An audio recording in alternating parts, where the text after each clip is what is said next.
Jimmy Greenough de dos, dès les premières minutes, on craint énormément pour Saint-Étienne parce que les Britanniques donnent toujours, dans le premier quart d'heure, une impulsion au match et on a peur que tout bascule immédiatement. Et pourtant, ce sont les Stéphanois, par Patrick Révelli, qui tentent quelque chose dès les premières secondes.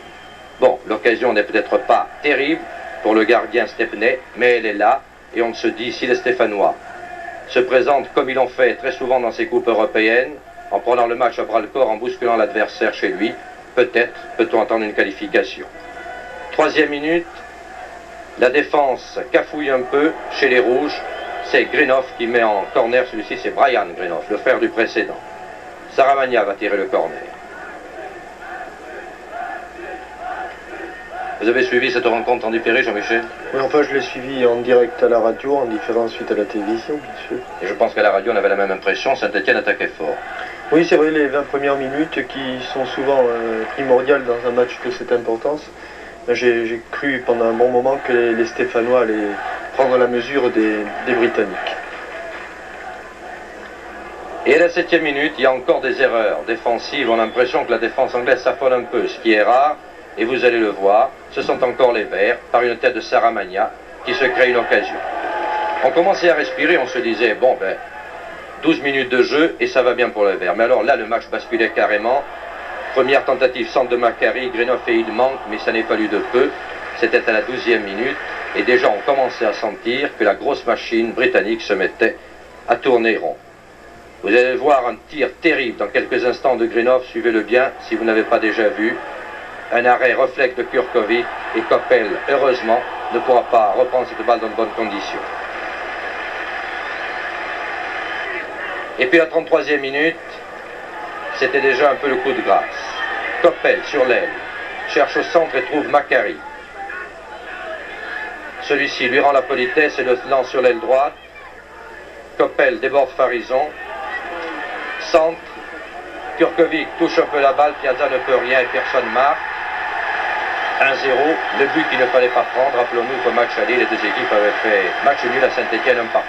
Saint-Étienne avait donc encaissé ce but qu'il ne faut pas prendre sur son terrain en Coupe d'Europe, tant que faire se peut, bien entendu.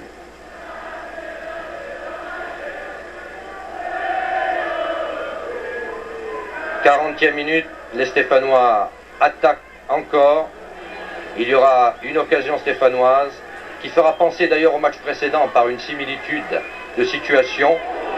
Sinegel hérite de la balle, regardez, un peu dans la même condition qu'à Saint-Étienne, mais cette fois-ci il ne peut pas contrôler son tir. Il en est désolé, Sinegel, et la mi-temps intervient sur le score de 0-0. 62e minute.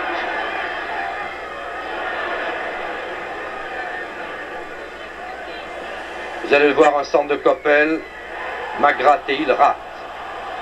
Mais pour Magrat, il s'en est fallu vraiment de peu. Il aurait pu pousser cette balle dans le but. Nous revivons l'action. Vous voyez, Magrat sur son pied droit est de justesse, alors qu'il rate carrément la balle, lui, du pied gauche. 64e minute, Albiston lance loin devant Coppel. Est-il hors jeu? Ne l'est-il pas? Battenet revient sur lui, est dépassé. Lopez essaie de s'interposer. Kurkovic est pris à contre-pied. 2-0. C'est le coup de poignard pour les Verts. Il sera très difficile, et on s'en doute à ce moment-là, de remonter ce handicap. Et il est très difficile sur les images parallèlement de savoir s'il était hors jeu. Là, l'image arrêtée part déjà trop tard. Le ballon est en l'air. Il a été donné de loin par Albiston. On ne saura pratiquement jamais si vraiment il y avait hors jeu. Vous voyez la tentative désespérée de Lopez et Kurkovic pris à contre-pied. Mené 2-0, il y aura encore quelques tentatives. Oh, pas tellement, il faut bien le dire. À la 75e minute, Rocheteau va déborder. Un centre. Saramagna reprend le volley. Malheureusement, la balle est à côté. Cela aurait pu faire mal, et encore que l'angle de tir était très fermé. Et le gardien bien placé. Mais sait-on jamais. Nous revoyons cette action.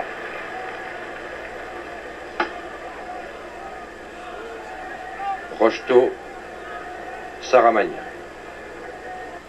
79e minute, pratiquement une des dernières actions dangereuses de Saint-Étienne. Un tir de Sinegel et un arrêt de Stepney.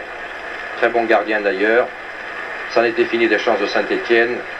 Cette année, comme paradoxe d'ailleurs, Saint-Étienne est éliminé au premier tour alors que 3 autres clubs français eux sont qualifiés. C'était l'inverse qui se passait habituellement. Bon, Jean-Michel Larquet, je l'ai dit, et je crois que je vais le répéter souvent parce qu'il faut le dire, il n'est pas question maintenant de brûler ce qu'on a adoré tout de suite. Ce qu'il en